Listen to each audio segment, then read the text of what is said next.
Okay, in this video I want to discuss basically stopping a negative eBayer that's going to give you a headache that you've never seen before purchase from you before they actually purchase from you.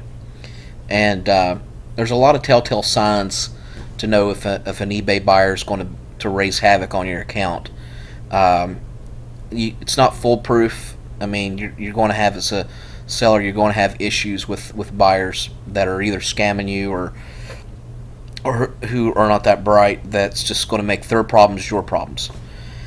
All right. So the other week I got an email from somebody, from an eBay buyer that that was interested in one of the products that I was selling. And this particular product, I've sold several hundred of them, and I've had a lot of success with it. I've had maybe 1% or less than 1% returns on it. People are very happy with it.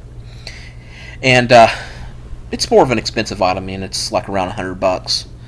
But so, last week I got an email regarding this particular item that I'm selling, and I'll cover up the buyer's name just for his privacy.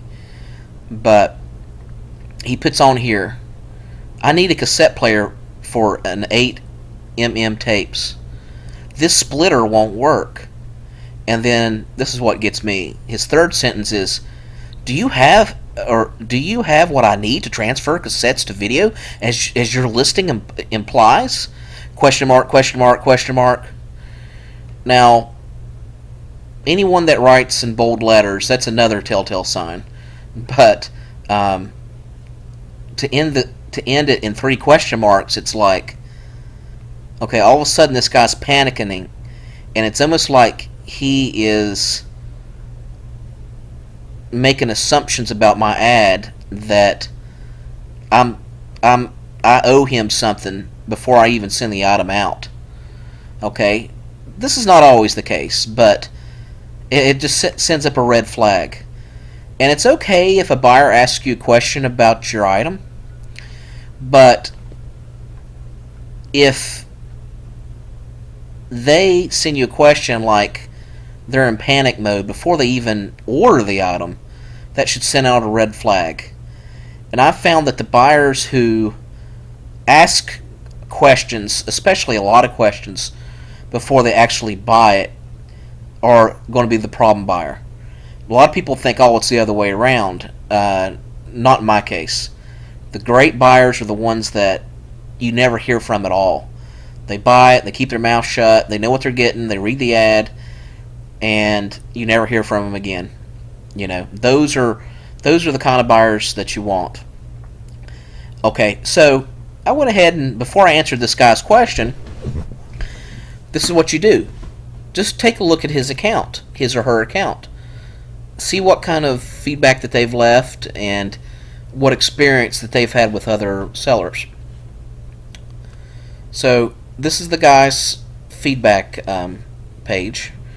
Okay, as you can see here, he's got a lot of good feedbacks as far as people that he's bought from, or rather he's bought from. Yeah, people that actually have sold to him have left good feedback. Of course, right?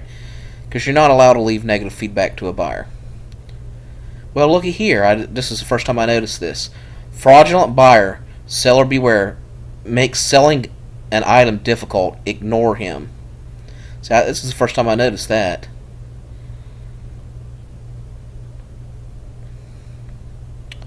Very interesting. Okay, but that's not the main thing you need to look at. The main thing you need to look at is this right over here. Feedback left for other buyers. Or rather, feedback left to others. Alright, so let's go ahead and click on that. And looky here. Out of all the transactions that he's done, look at this. Item does not fit. Neutral. Item didn't work for me. Third one. No mention of the ad of a heavier blah blah blah. Next one, bad design. This one here, he left a positive, but it was a negative comment. I would assume on here that he accidentally hit the positive instead of negative. Sucks the grill didn't come with an emblem. Next one. Item sent to wrong state. Next one. Scam. I paid for the item twice. Next one. Fuel pressure regulator was defective. Next one. Item not as described. And you got 2 positive. Another negative. Neutral. Negative. Negative. 2 positive. Negative. Positive. Negative. Negative. Negative. Alright, so you see a trend here? You would be crazy to sell to this buyer. Absolutely crazy. So I couldn't type fast enough to block this guy's account. And if you've never blocked anybody's account, learn to do it. It's pretty easy. The quickest way to go to it is just go to Google and type block eBay buyer. And it'll be the very first link that comes up, and you'll see a section where you can add names. So, unbelievable. Unbelievable. So, I probably shouldn't have responded to the guy after he sent the message. But I went ahead and sent a message to answer his question where he says, do you have what I need to transfer cassettes to video? And the only thing I just respond to him, I says, no, I can't help you. Have a good weekend. And it's been a week and I haven't heard from him since. I'd recommend, putting in your notes somewhere the city, because a lot of times if you click on their name, it'll tell you what city that they're from. Make a notation of it, and if it's a pretty small city, just don't sell from anybody from there within the next month after the guy or girl sent the stupid questions. The good thing about it is if they open up a guest account, or they try to buy your item with a guest account because they find out that they can't buy from their main account because it's blocked. The good thing about guest accounts, they can't leave you feedback. Alright, so yeah, they can return the item and give you a defect in that way, but they can't leave you negative feedback. If they try to buy from a second account that they have, that's why I say try to find out what city the person's from, and if they buy from you, just don't send to them, because they're going to give you nothing but a headache. If you're willing to do business with anybody, you're going to have a terrible business. You guys got to know that. Does it run you ragged, run you to the ground? If you went after an ideal client, you could have 3 ideal clients for that one bastard that's really with you.